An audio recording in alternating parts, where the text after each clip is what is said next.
a seasonal pan. Ah, there is water here, but there are no elephants. Why, elephants? Why? Well, let's go have a closer look.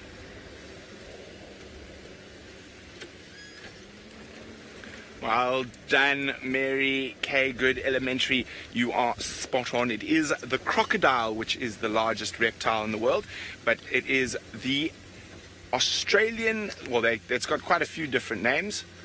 Oh, let's have a quick look at that. Oh, they're flying away. But there's an impala sitting in the shade. Oh, off he gallops. But the crocodile, but specifically, it's got a few names. They call it a saltwater crocodile. It's called Crocodylus porosus. I think it's also called the Indo-Pacific crocodile. It is a crocodile. Let me park in the shade. It's very hot while we have a chat. And then we're going to talk about this pan. So, it's a crocodile that can go into salt water, and they actually go all over the islands in the Indo-Pacific, and they can be very, very dangerous.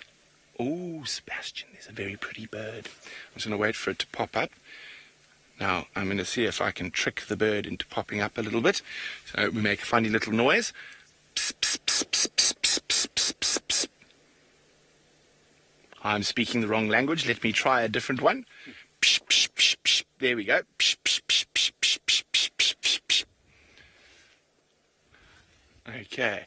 Oh, it's hiding from us, but there's a little wax ball. I'll keep an eye on it. So that crocodile can go into salt water, and that is actually one of the major differences between alligators and crocodiles. So alligators will sometimes go into brackish water, like the Florida Everglades, but they cannot spend long periods of time in salt water, whereas a crocodile can. It is able to process the salt through its skin and expel it in a good way that doesn't hurt them, whereas if an alligator stayed too long in salt water, it would actually die from salt. Oh, there's a reptile swimming in the water.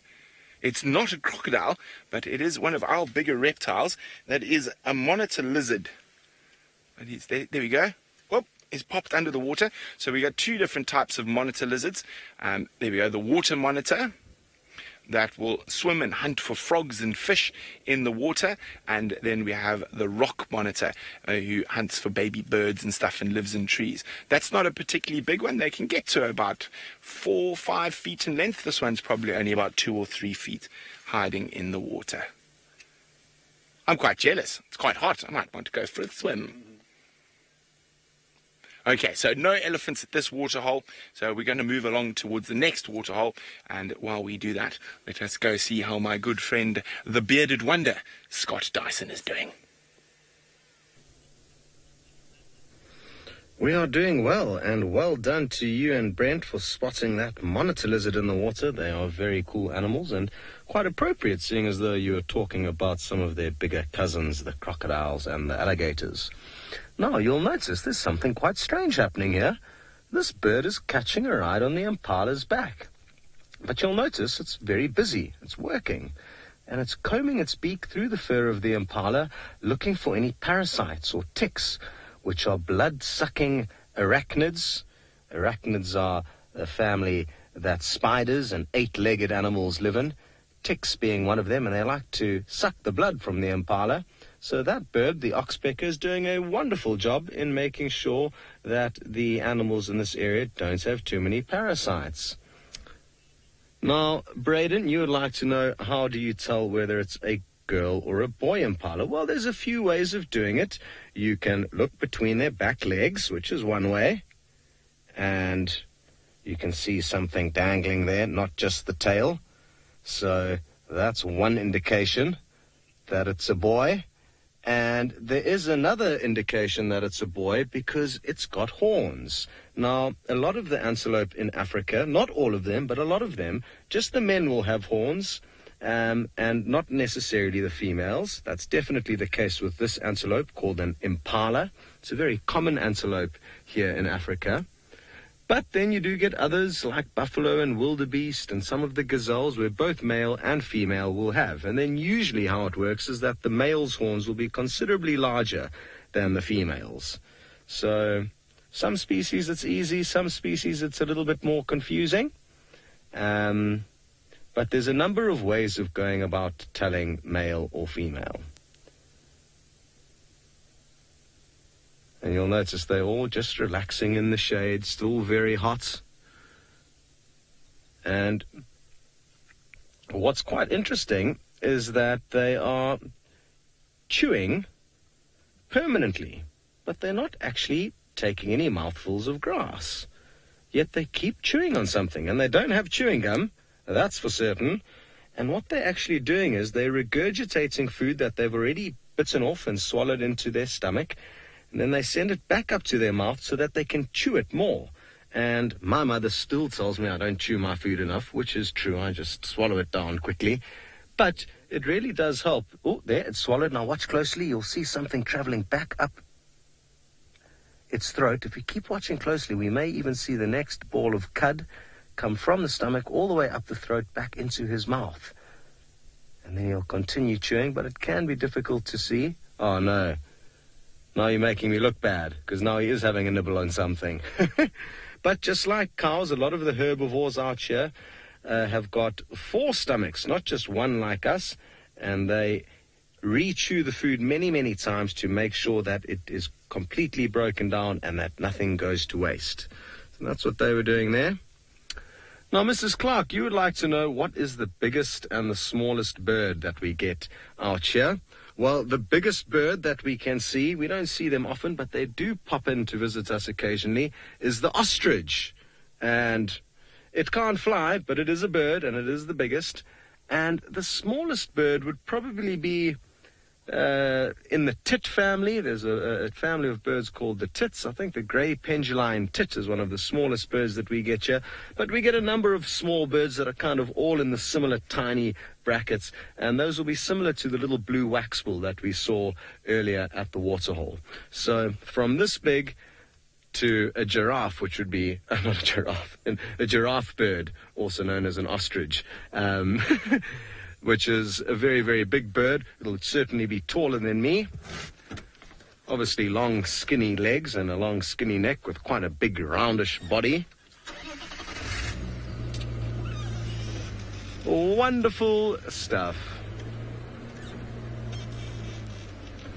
Well, I can't remember which one of you sent through the question, but I did share a question about bald eagles, and that was Peyton. And we don't actually have bald eagles here, but we've got our own African cousin, or one that looks very similar and also acts quite similar to the bald eagle that you get in America, and that's called an African fish eagle.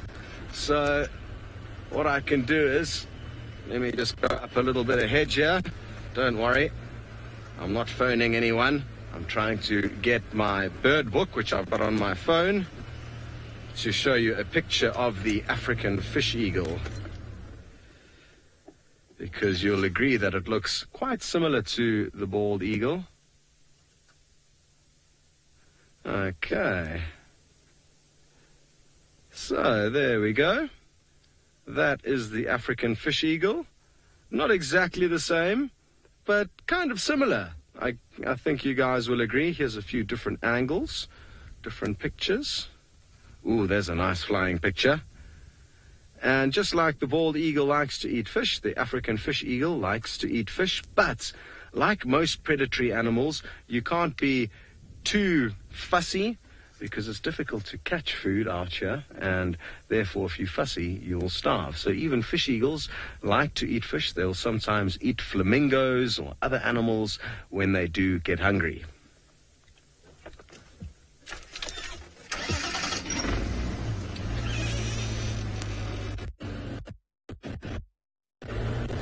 Billy, you would like to know why some of the birds that we saw earlier have long legs. And, you know, all the different birds and all the different animals have got their own specific job here in nature.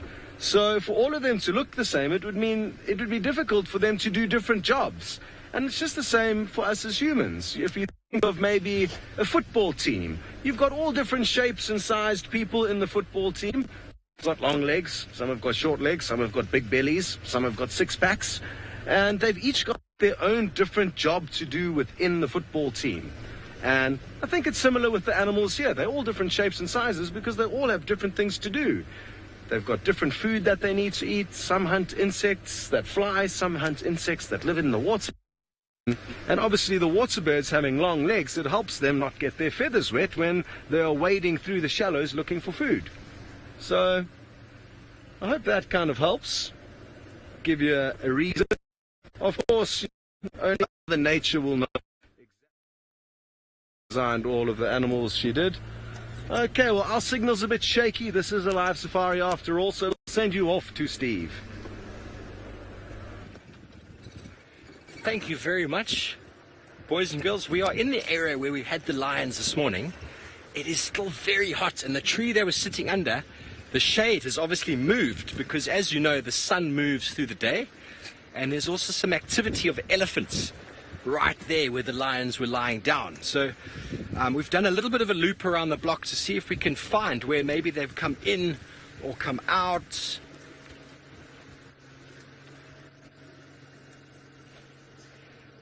Madison would like to know how long a lion can live for. And lions can live for, in the wild, males probably about 10 to 12 years, and females between 12 and 15 years in normal conditions.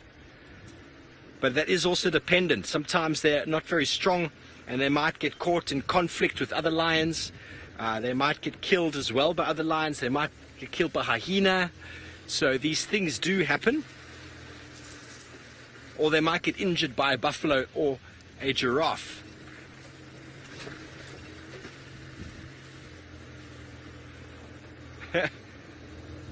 Mrs. Fulvey, you would like to know why there are not a lot of plants in the safari. There are loads of plants, and we often do spend a lot of time trying to show plants, but quite often we notice that the young boys and girls are very interested to see things like the African lion and the elephant. But if you'd like some plants, I can do some plants. But right now, we are right where... Oh, elephant is swimming. I'm going to go there. That is way more fun than tracking lions. We'll come back to these lions now. There are elephants swimming, boys and girls. This is probably one of the funnest things to watch in the African bush. Hold on to your horses. Buckle up your seatbelt. We are just going to go quickly through this little depression. A very big dam on the right-hand side here. There's some more elephants about to come out in front of the vehicle. There's one.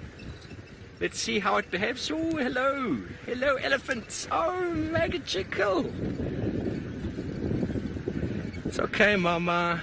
It's okay. We're all good. We're all relaxed. This is so special to see elephants swimming. How's that, Craigo?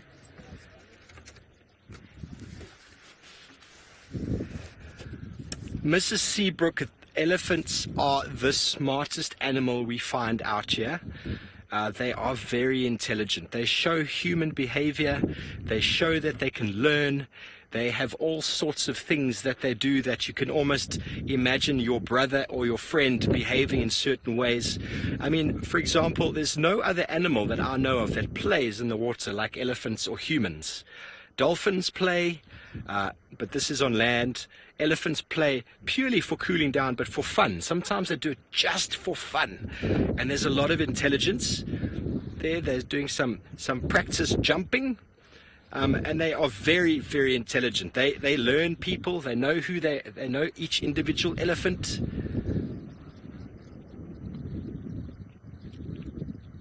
Kelvin, you'd like to know how elephants spit out water. Well, how they drink is with their trunk. Their trunk is a very long nose, and they actually suck the water up into the trunk like a big straw, and then they lift their head back and they pour the water into their mouth. And that is how they drink. So how they spit it out of their mouth would just be to spit it out, I would say.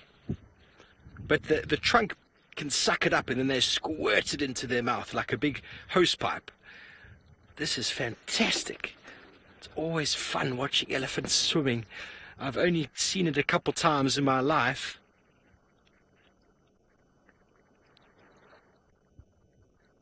Noah, what an interesting name, Noah. Elephants in the African wilderness can live up to about 55, 60 years of age down here in the Kruger National Park because they feed on a lot of sticks and bark and branches. So it wears down their teeth. So they don't have the benefit of a dentist like we do, who can fix our teeth when we get old. So it actually causes them to starve, and that is what kills them eventually. But up in Kenya, where they feed almost completely on grass, they can live up to about 65 years of age because of the same story. Their teeth still wear down after time, but it's not as hard on the teeth when they just eat grass versus bark and sticks and tree stumps. I am very jealous right now. I wish I could go and join those elephants. That looks like a marvelous amount of fun.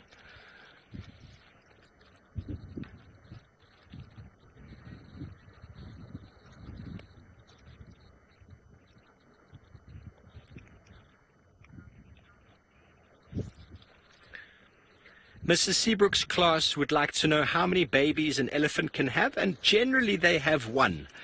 Twins have been recorded. I've never seen it, but I've heard about it, but normally just one. And that baby is born after a gestation period, so they spend 22 months pregnant, 22 months, and then they give birth to a baby that weighs about 210, 220 pounds. We actually saw one this morning. It was very cute. Probably one of the cutest things you'll see out in the African wilderness, apart from a leopard or a lion cub. Aren't they marvelous? They are having so much fun. They swim so well. They just stick their snorkel above the water and they can go for long distance, across rivers, across dams, no problem at all. They've got very large lungs, and the way the lungs are positioned inside their body chamber helps to support them in the water. So they actually can float a little bit, which gives them some nice buoyancy inside. Okay, well, we're going to go from our magnificent swimming elephants all the way down to Chitwa Dam with Brent, who has some swimming elephants of his own.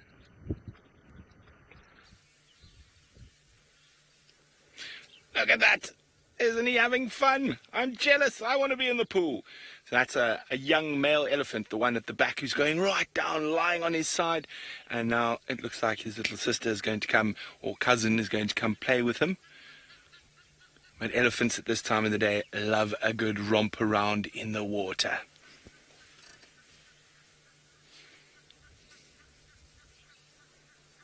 Peyton would like to know, how do elephants swim? Well, they can swim in water that they can't touch the bottom of, but they rely on the buoyancy of being such big animals. And of course, they've got their very own snorkel. So they can go into very deep water and they just pop their trunk up to breathe. But they can swim over very deep water, but they're not the most graceful swimmers. Now, you'll see just behind them are some hippos as well.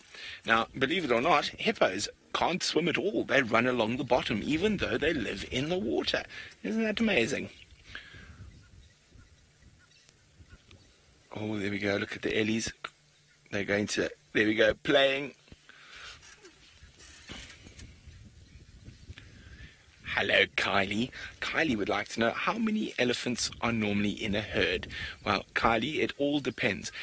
It's normally related females, their offspring. So your average family group of elephants in a herd is probably around 7 to 10. And this one's a bit smaller. You can get some that are a bit bigger.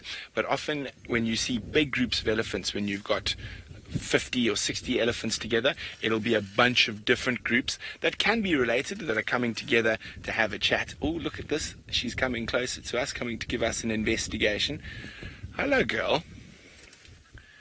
Now, it's very important to read elephant body language because they are very strong animals. So I think she's just a little bit curious. Now, you want to watch. Here we go. She might shake her head at us as she comes past. Hello, big girl. Hello, Jessie. Jessie would like to know, how big are elephants' ears? And we said those are their very special air conditioning systems, and they pump a lot of blood into their ears, and they can have about just under 2 gallons of blood in their ears. And a female like that one who's walking past us, her ear is probably about 60 to 70 centimeters wide and about 70 to 80 centimeters long. And as I said, they can have just under 2 gallons of blood in their ears. Look at that. He's going right under the water. There we go, he's got his snorkel up. Here comes another little boy. Now, of course, there are crocodiles. Oh, just come here quickly, Seb. Yeah. Oh, so see, we're waiting. There's impala that were jumping off the dam wall here. Let's see if they do it again. They were running across and jumping. Let's see how they're going to do it again. Lots. Well, while we wait for those impala to move, Ethan is wondering how much food can an elephant eat in a day? Well, a big male elephant that can weigh up to about 6,500 kilograms, 6.5 tons, that's bigger than most cars, can eat up to about 200 kgs, which is about 440 pounds in one day, and they can drink 100 liters of water. That is amazing. Hey, big boy. So elephants are about that age. He's just over 20, I would guess. He's sort of 22, somewhere around there.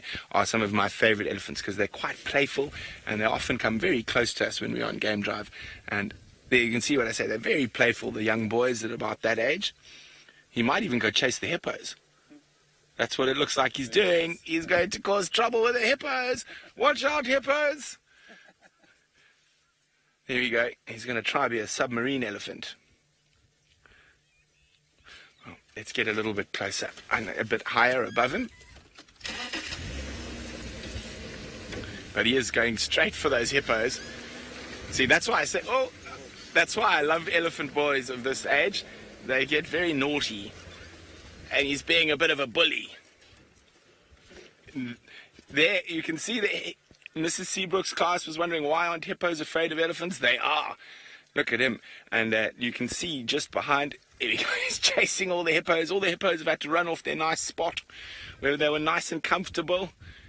And he's just being a big bully. Now, the elephants, and you see all the impala running past the front of us, they also don't want him to chase them. Elephants will chase whatever they can when they want. Look at him, he's being such a silly. Oh, what a wonderful sighting.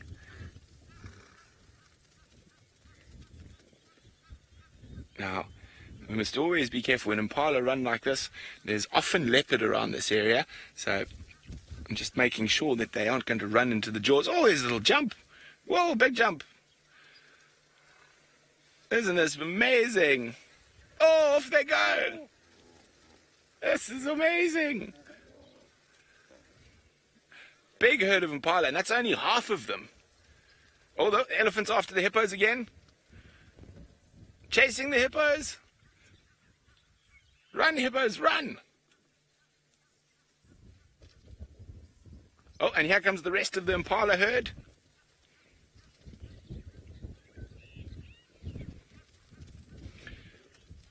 Tenley would like to know, what type of food do elephants eat?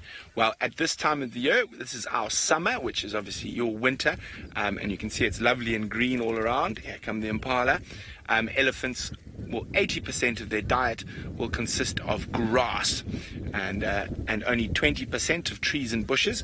But when we get into our winter, which is our dry season, the elephants switch their diet. So 80% of what they eat will be trees and bushes, and only 10%. Oh, listen to the hippos.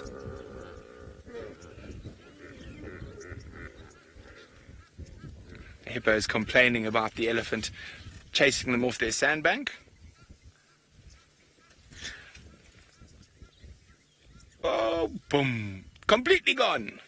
Oh, sorry, Seb. I was not watching my monitor. Where is he? There he is. He was completely under the water. Look, he's after the hippo. There's a hippo just in front of him. Oh, he's nearly got him. He nearly got that hippo. That was close, hippo. Mrs. Seabrook's class is wondering, when do elephants start growing their tusks? So they have little baby tusks for the first year of their life, and then at about a year old, their tusks start growing. Look, he's trying to find that hippo under the water again. He's being a very naughty elephant.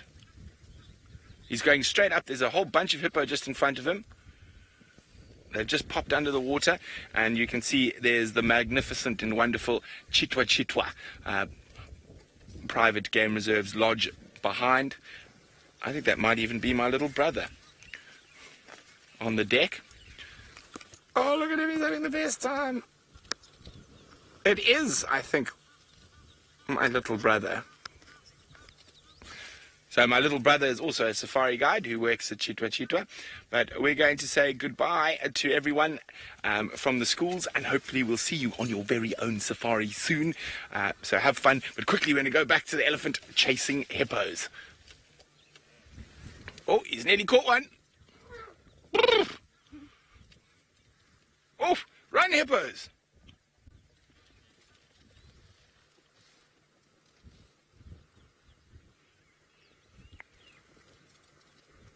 And here we go, out onto the island. Let's see if he delves back into the water. And we've still constantly got impala. I mean, this is a massive herd of impala. There must be close to 150 of them in total. Choom! The stragglers coming through now. Yeah, let's just move a little bit further down the dam wall to see if that elephant dives back into the water to chase hippos on the other side of the island.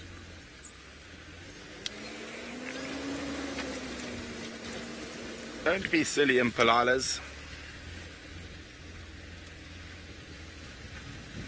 Okay, well, I get into a spot to see if we can get another good view of the elephant. Let's go across to the bearded wonder, Scott Dyson. Well, we've got quite an interesting scene unfolding here, and it's quite a sad scene, to be honest. You can see an Inyala over there, not very clearly, and we've just arrived onto the scene where Tundi, a female leopard, had a baby Inyala killed this morning, and clearly this mother has come back in the hope that she can reclaim her kid, but it's far too late, sadly. And there she's barking. She can obviously see Tundi, or just knows something's up over there. Really, really sad stuff, and you wonder how long she's been here. Coming back and doing, I guess, whatever she can as a mother for her youngster. Shame. It must be said, though, that even though this is Inyala is in a predicament at the moment, Tundi could find herself in the same predicaments. You know, her youngster still has a long way to go before it reaches adulthood, and I'm sure on many occasions Tundi's also lost her youngsters. I'm just going to reposition. We stopped the vehicle as soon as we saw what was going on. Let's try and just move forward a little bit so we can get a view of her face and possibly of what she's looking at. I don't think we're going to be able to see what she is looking at. I think I just need to... That's better. Because the grass is very long, and even when we were much closer to where Tundi had the kill this morning, we could hardly see her.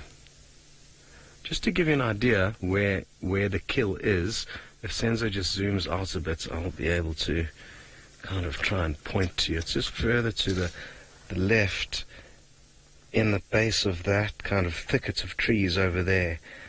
So just at the base of, at the tip of my torch there, is where we last left Tundi, and the kill was nestled in the kind of base of those stumps. And I'm not sure if that is that Tundi's head on the right there. There's a little dark shadow that I can see. I'm wondering if that's not Tundi's head. Yeah, you spot on there, Sens, but no, I was confused by a bush. So no immediate sign of her. I wonder if Tundi wouldn't try and catch an adult female Inyala. It's quite a big antelope, but certainly not impossible for her to try and catch. Oh, there she's barking again.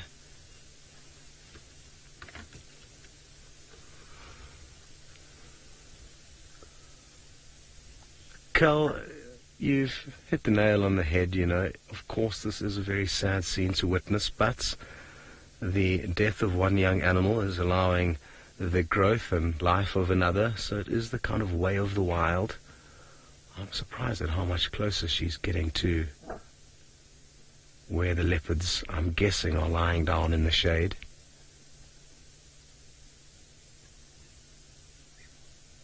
Incredible stuff. Let me just try creep forward again and see if we can't get a two shot of exactly what this Inyala is looking at, but no, she's decided that enough's enough. So maybe we should just stay put. She doesn't want to give up though. She's still looking very, very intently in that direction, still barking away. Bow, bow. Paula, you would like to know if Tundi's cub was actually seen this morning. And yes, it was. We got a few brief glimpses of it in the last few minutes of the drive, so it is alive and well. We didn't have the best views of it, but we certainly did get to see it. The grass is just so long that it made it quite tricky going. And Tundi was also not in the best mood with us, probably attributed to the fact that kind of where I'm parked now, actually exactly where I'm parked now, there's a small game trail, and it runs down to the right over here, and there you can see that sandy patch. And she had initially taken that game trail off the road where we had her tracks heading in this general direction, so I just hopped out to make sure she wasn't traveling down this path and then another little pathway that runs up to the front of the vehicle here. And when I realized there was no tracks here, it indicated, well, that they must have gone more to the left, and as we drove in that direction, there she was. So she had seen me walking around here, and I guess that made her a little bit uneasy. That was really interesting. As soon as the wind started blowing like that, then Inyala decided, oh, it's time to get it out of here, and she just ran off. And she knows full well that when the wind's blowing like that, she's going to really battle to hear any sounds of a leopard trying to sneak up on it. So that strong breeze that just came through certainly did unnerve her quite a lot. I'm wondering if she's going to come back. I'm guessing she could well. First Lady, you'd like to know if Inyala, and I'm guessing other antelope, not just Inyala specific, get emotional when they lose a youngster. I mean, we don't see them crying, which is obviously a kind of natural human emotion. That's a very sure indicator of one's feelings. Usually sadness, sometimes tears of joy as well.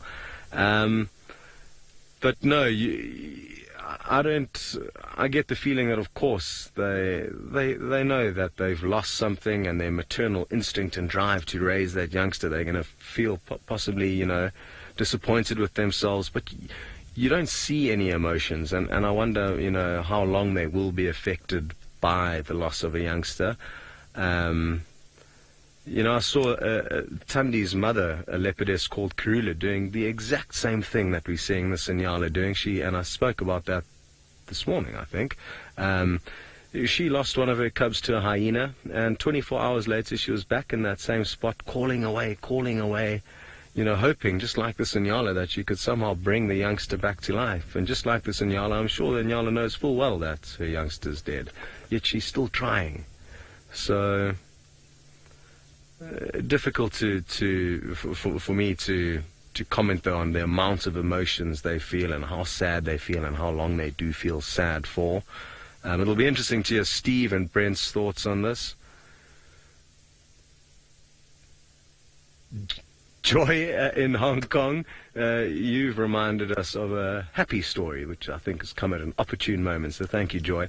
And that is of a antelope called the Thompson's Gazelle, whose youngster had been caught by a jackal, a black-backed jackal, had gripped onto this tiny little baby fawn and was biting it and chewing it.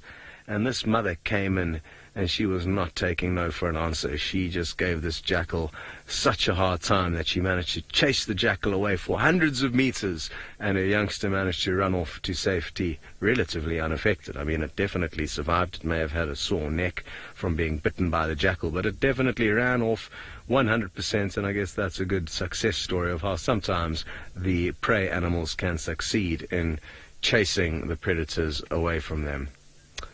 Okie dokie. Well, we're going to try and get a little bit closer to the base of this tree where we left the leopards and their little kill, and we'll be sure to call you when we get back into that spot. But for now, we're going to send you across to Steve, who sounds like he needs some help finding the lions. Thanks for that. Yes, thanks, Scotty. The lions have moved off, but what has happened is that there was a whole lot of elephant tracks all over where the lions were lying, and because the lions have been in this exact area for the last 2 to 3 days, I've gone up and down, up and down, up and down, and I think I found their tracks going back over towards the northern side. So we're going to go back around again and see if we can find them. And we just had these Ellies doing their thing in the water again. Here he is. He's nice and wet. He's trumpeting. We've ruined his pool party, it seems. Poor fella. They were having an absolute ball. And now it's time to go back and feed. So let's keep going. I mean, the way that the tracks appeared to be, elephants came into this scene where the lions were, chased them. The lions went in all sort of different directions. And then they kind of started regrouping just on that side of the dam. So we'll go around again, see if we get any of their tracks coming out. Otherwise, we'll just venture in there again and see if we can find them. Lovely, wonderful for the afternoon. Elephants in the water. The possibility of finding these lions that weren't, I didn't think we're going to move very far. But when you have a herd of elephants on your tail, it's amazing how far you will move. We saw them yesterday. 2 of the youngsters just on the other side of the dam, and 1 bull came down to the water and they ran, even though they were on the other side of the dam. So now the elephants came right into the scene where the lions were sitting, and it also made it quite difficult to see which direction those tracks were going. But we will go. Craig is very excited because he says it's so nice to be able to track again, because up in Namara you don't really do much tracking. It's just sort of you drive around and you look from a distance and there you see what you're looking for. So there's definitely more to it here. You've got to really work to find your animals, and there are tons of elephant tracks leaving the dam.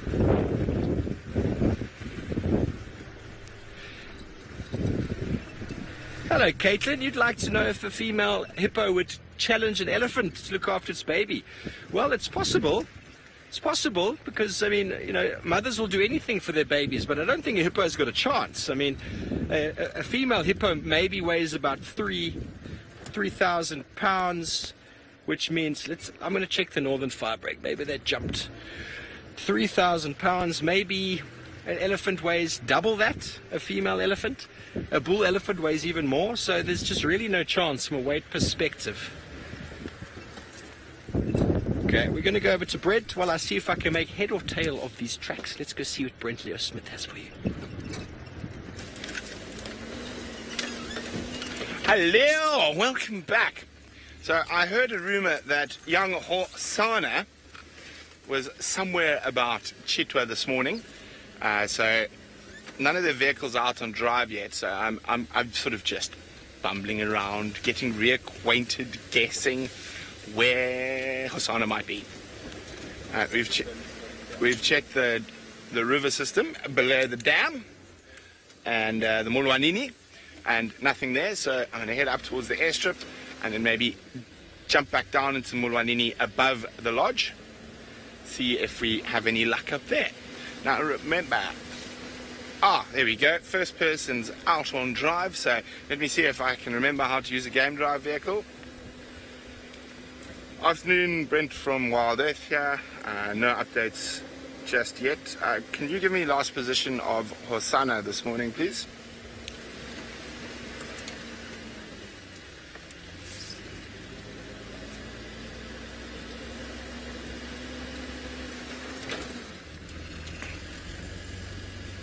Okay.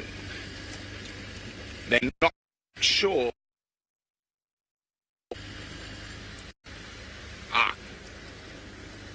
1 second, guys. Standing by.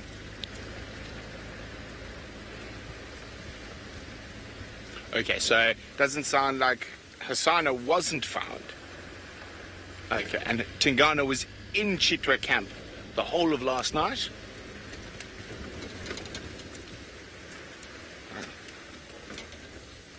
Copy, thanks. I checked the Mulwanini below the dam. No sign of any tracks. I'm going to go check Mulwanini above towards Torchwood side. Okay. No, there we go. Sorry, I'm just going to ask next, can you send that name through again? It sounds like we have a new viewer, or a name that is not commonly heard. Woof! Magic Dragon Wizard. Well, hopefully you can magic us a leopard instead of a dragon this afternoon. So maybe your question is going to bring us excellent luck.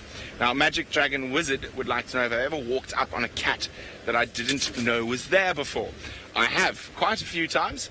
I think one of the funniest ones that ever happened was quite a long time ago, when I was still guiding guests at a place about 70 kilometers to the east of here, inside the Kruger National Park.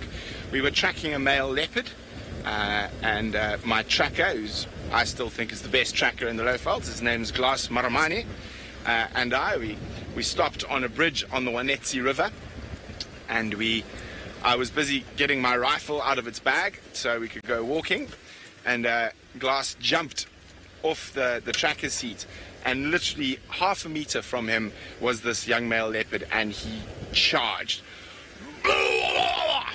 And Glass being a Glass, he just started laughing. But yeah, that was quite a funny one. A Karula's done it to me before. I've jumped out of a car actually I think it was to change a tire, and I noticed Karula, the female leopard, Tandi's mom, for those of you who don't know, she was watching me while I jumped out of the car to change the tire. I think that happens from time to time. With lions, when it happens, they normally go and then they run away. But that's what normally happens with the lions. But it does happen from time to time, and as long as you stay calm, it's all good. Woof! It is warm today. Quite a nice change from the Mara, where it's always pretty chilly in comparison.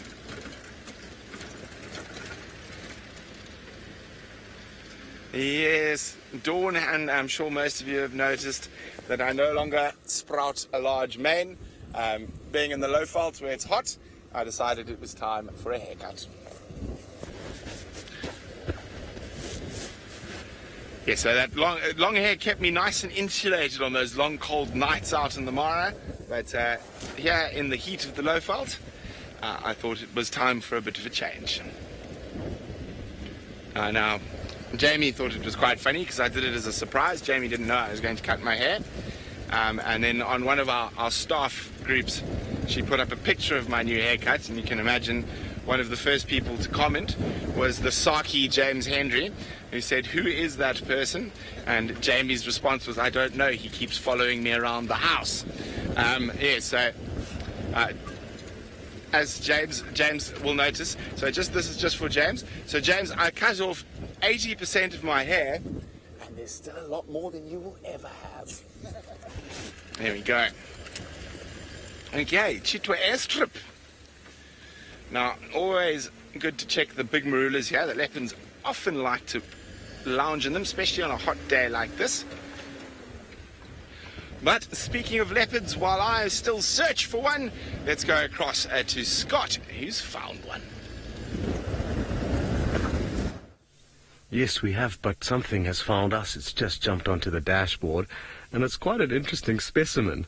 So, check this out. Nice dance moves.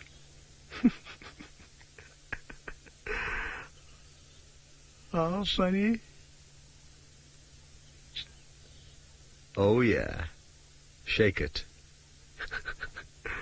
I almost want to play some music for it and see what it does when it's actually got music to dance with. Now, it's dancing like that to try and kind of not be detected by birds, and they'll kind of move like that because it's almost like a kind of a leaf or a blade of grass blowing in the wind.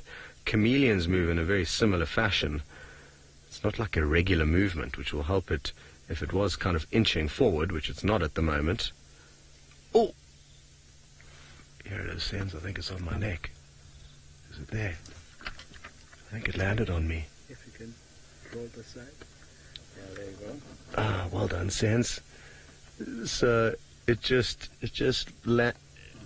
launched itself onto me. Yeah, come close 'cause it's too close. I'm too close to focus. Maybe if I just turn around. Oh, there we go. That's better. There he is. So he was kind of preparing for for a pounce. And let's see what his next move does. He went flying so quickly, I'm sure a lot of you didn't expect him to shoot out of screen as fast as he did.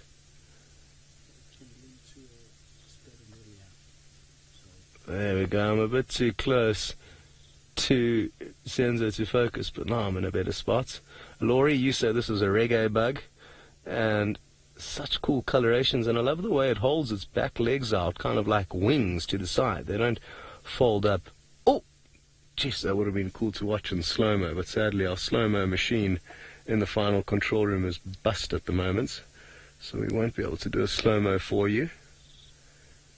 But that was fun. Okay, we've lost focus though completely. There's a leopard lying in the grass not too far away from us, so let's show you that.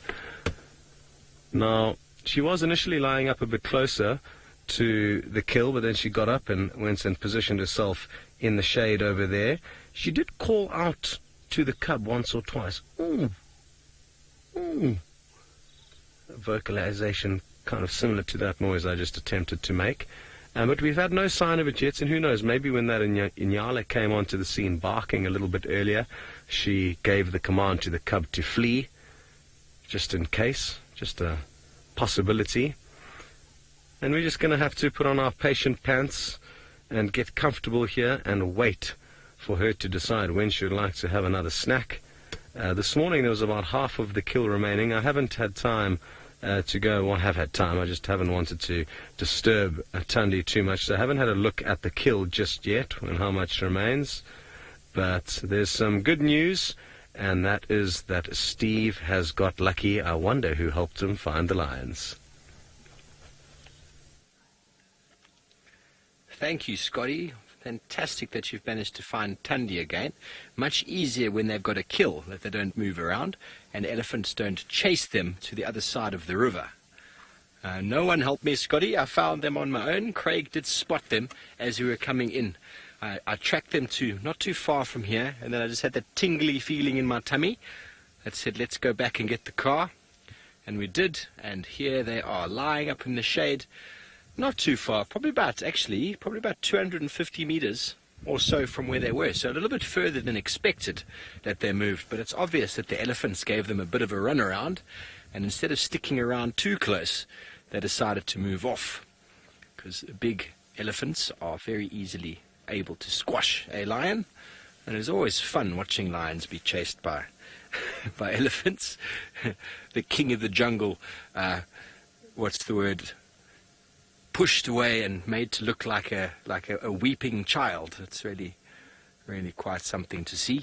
I know Scott saw some of that before the TV show with the mating pair, Amber Eyes and her lover, her consort of the day. I forget which one it was. And they were right here at Buffelshoek Dam, and the lions were chased away by the elephant. And the lions are almost more interested than afraid. They know they're not going to win, but they're still looking very keenly for any sort of opening when they see a breeding herd. Maybe they instinctively know that sometimes they can actually pull those youngsters down when the adults are not watching. And the youngster we saw this morning, I remember if any of you were watching, it was tiny, and a pride like this would do very well on an animal like that if they could get it away from the mother. But she was a very big cow, and I don't know if she would tolerate any of the Umkuhuma's attention on her little baby. Fantastic. The wind has picked up a little bit. There's a nice breeze coming in from where is that coming in from? The east, it feels like, which is not where our rain comes from. There seems to be some cloud build-up coming up from the west, but not too much in the way of rain or coolness this afternoon, as one lion moves off to join another in a shady spot, which is obviously better than this one, hence it wouldn't move. Hence it would move, yep. Fantastic.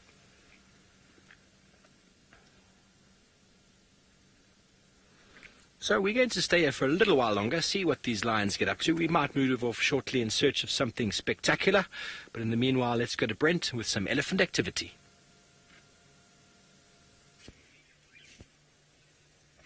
There we go. We are in the Mulwanini River, and I just spotted a spot where some fussy elephants have been. So, of course, we're very close to the Chitwa Chitwa Dam, but some elephants really like clean water, and they won't drink out of dams, and will actually go find a spot where they can dig. And there's a bee. Oh, well, there we are. This is a bee going for the moisture there. So I'm going to have to be careful, because I'm feeling quite thirsty. It's quite hot.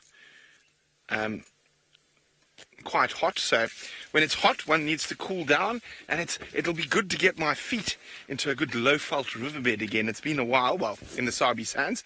So now I want to be careful not to collapse what the elephants have done. So I'm going to just lie down, make sure that's the bee's gone. So the reason I'm lying down is so I don't collapse the sides too much. Let's get some water.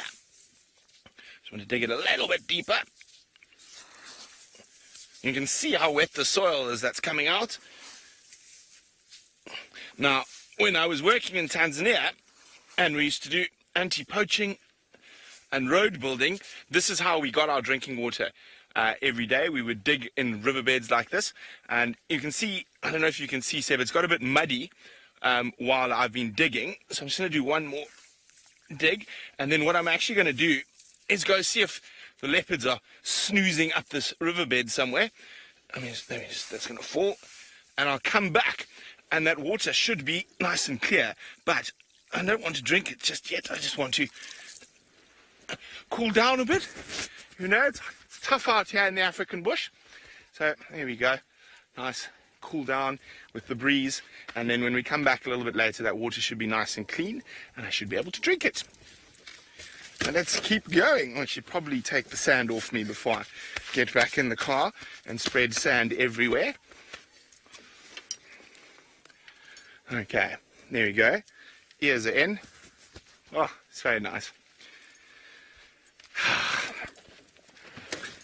Nicola Austin says I'm an idiot, but at least I'm a cool idiot at the moment. I'm not hot like everyone else. And of course I'm referring to both cool in the cool sense and cool as in the temperature.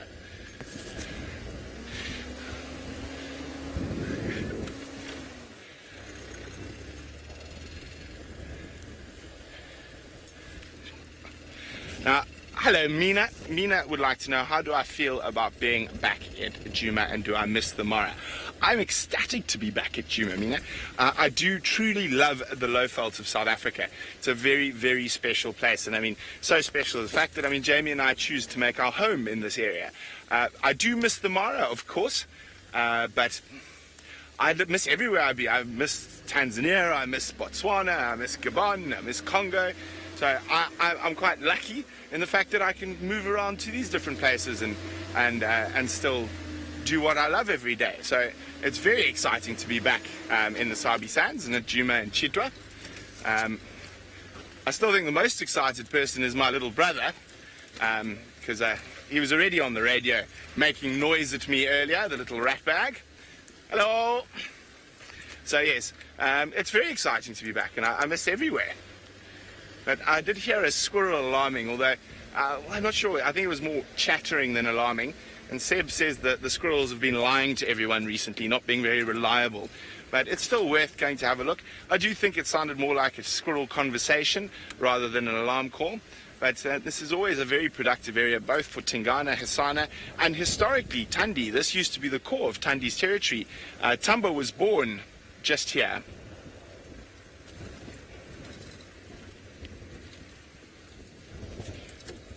Now, H. Macy is wondering what causes the water to become clear where I was digging.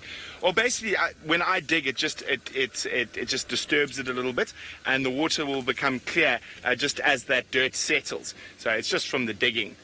So here we go. So Tamba was born right here in the old pump house, apparently.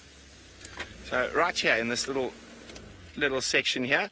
So this used to be the core area of Tandi's territory before her mom disappeared and she moved into the Mawati and onto Djuma. So there we go. So that's where Tamba was born. No sign of Hosana or Tamba just yet. But of course, at this time of the day, it is so hot. There could be very, very easily lying in one of these grass thickets, in the panicum thickets, and unless they lifted their head or shook a tail, it'd be very difficult to see. That's why listening to the animals around you is so important. Even a little bird going can tell you that there's a leopard about, and it's always worth investigating.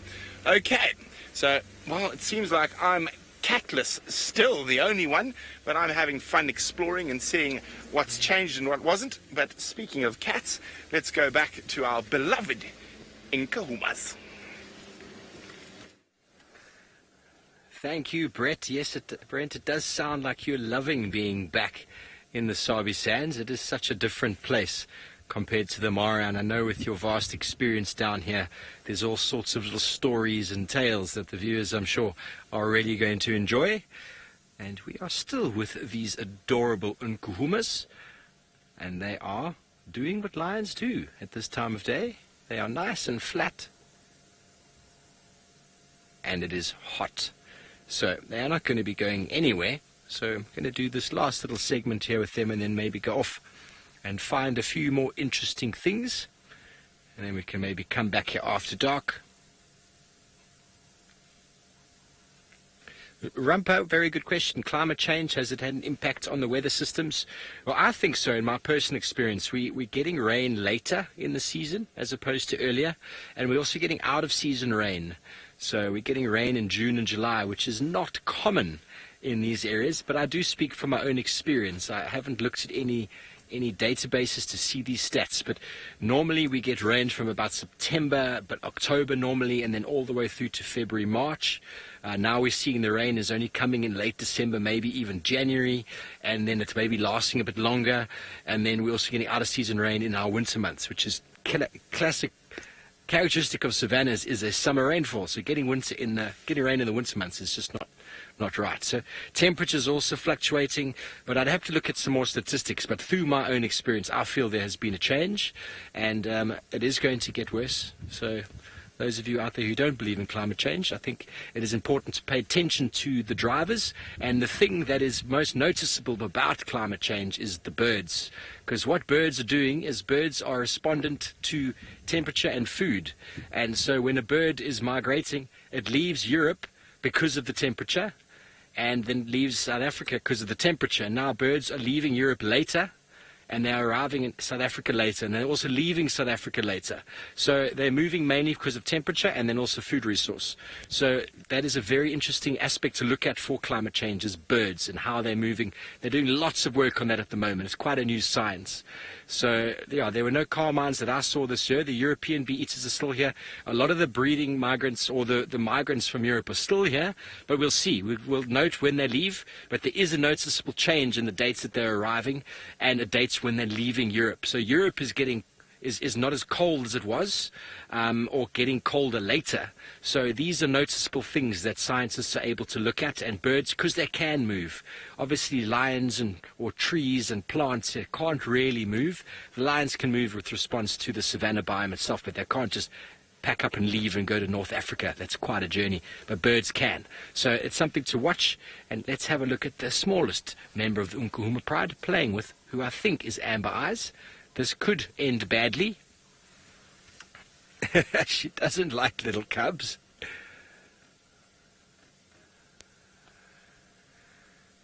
Winter Rain wants to know what colour lions' eyes are. Well, most of them are a bit of a golden colour, and in the name of Amber Eyes, she has got very amber coloured eyes.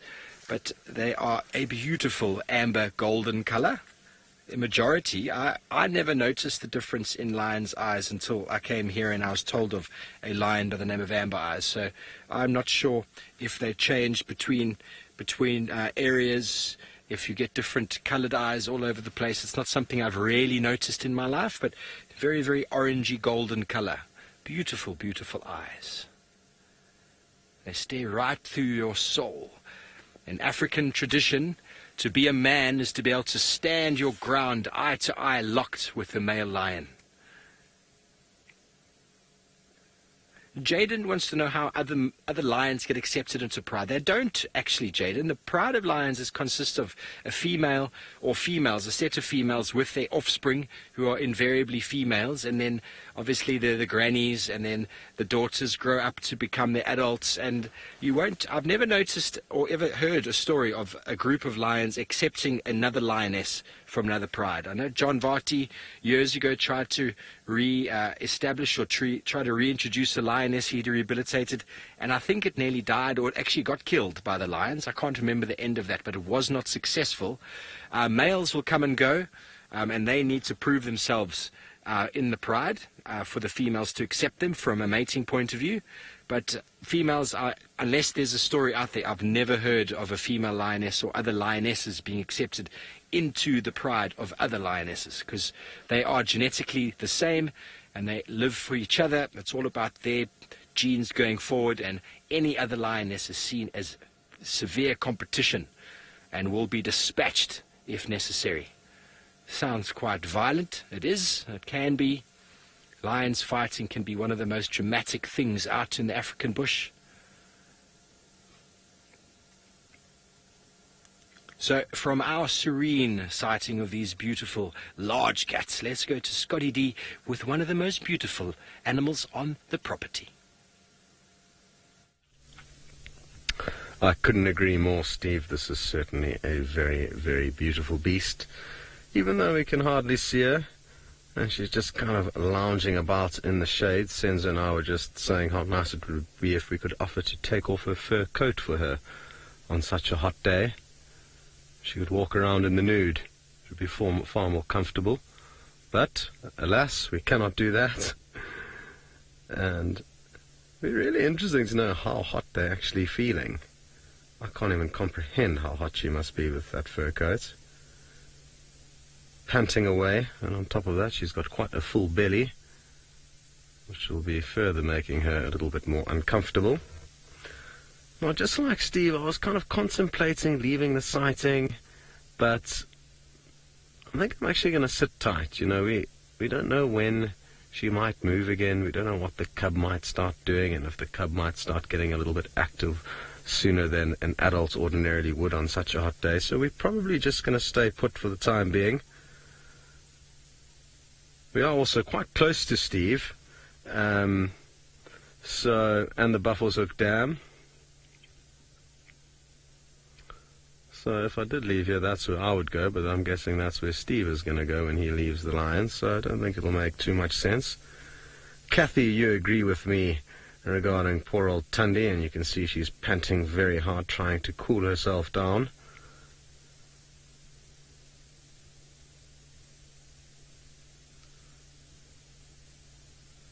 I wonder if she's not going to move. She's kind of just been looking like she's possibly thinking about it. She was also looking in the opposite direction quite a bit, so I'm wondering if that's not where the cub is nestled. Well, it seems like she's not quite content with her spot there.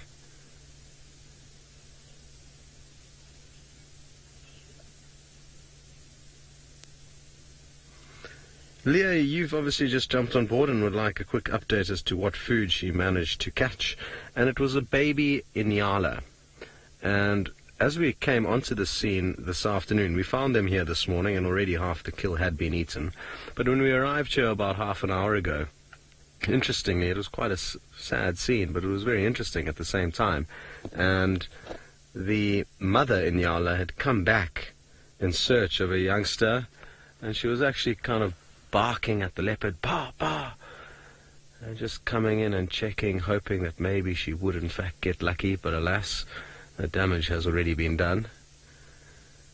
And it's a very small baby, so I'm guessing that they're going to finish the kill this evening, which means we'll have another treasure hunt on our hands tomorrow morning to try and work out where they have gone. We got very, very lucky finding them in the spot today, because it's incredibly thick where we are. So, lucky. I'm happy that we got lucky, because we haven't been spending as much time with this lady as we would like to have been. She's been doing a good job hiding from us, So happy that we've rectified that, and I'm hoping we're going to have a wonderful sighting of her and the cub this evening. Well, Leah, well, thanks for getting back to us so quickly and saying that you missed out on the sunrise safari. Well, if you guys ever do miss out on the sunset safari, of course, the sunrise safari, you can always just ask for a quick update as to what went on as soon as you jump on board. We'd be happy to let you guys know.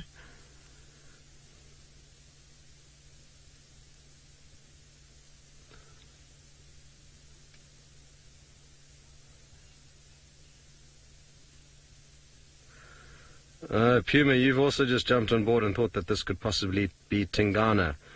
No, it's one of his girlfriends, and Tingana was last seen yesterday evening with Taylor on the sunset safari, and it sounded like he ate a terrapin or a tortoise. He was crunching through something small, which is not the best sign that he's lowered his standards to such a level that he's willing to feed on those kinds of snacks. It does kind of emphasize the fact that he's not in the best shape and obviously battling to get a decent meal. And he is looking a little bit skinny, I'm told. I haven't seen him for quite a while. But again, nature can sometimes be harsh, and I guess he's slowly kind of deteriorating in strength and size. Very good. Well, we're going to stay put here and send you back to the very new made-over Leo Smith with his fancy short haircut. Oh, welcome back. We found one of my most favourite creatures to spend time with. He's marching a little bit, so we're just going to try and get into a position to get him to pop out and say, "How's it going?" Hello, big boy. Now, he looks a bit bigger than the little boy we were with earlier, even though his tusks aren't quite as long. Hello, big man. He's a monster. He's been having a nice mud bath somewhere. Oh, I do love big elephant bulls. Now he's on a mission. Big Ellie. Oh, so lovely. Now, when he gets a bit further away, I'll go put my foot in his track. So he's an adult bull, and probably over 30 years old, not too old yet. And he's decided he's going to Torchwood. And looks like he might be tracking a herd. Well, he's got his trunk down to the ground. Hello, James. James is wondering if I'm looking forward to doing bushwalks again. Indeed, I am, James, very much so. Nice to get out on foot, go play with some butterflies, torture the cameraman, make them film butterflies and things like that. Okay, so yeah, you can see where he whoopsie, hold on. Oh, gotta get used to driving petrol cars again.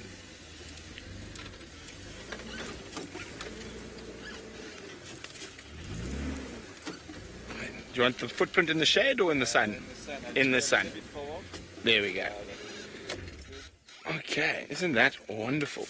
Now, that's his back foot, which we're looking at now, which is a bit smaller than his front foot and more narrow as well.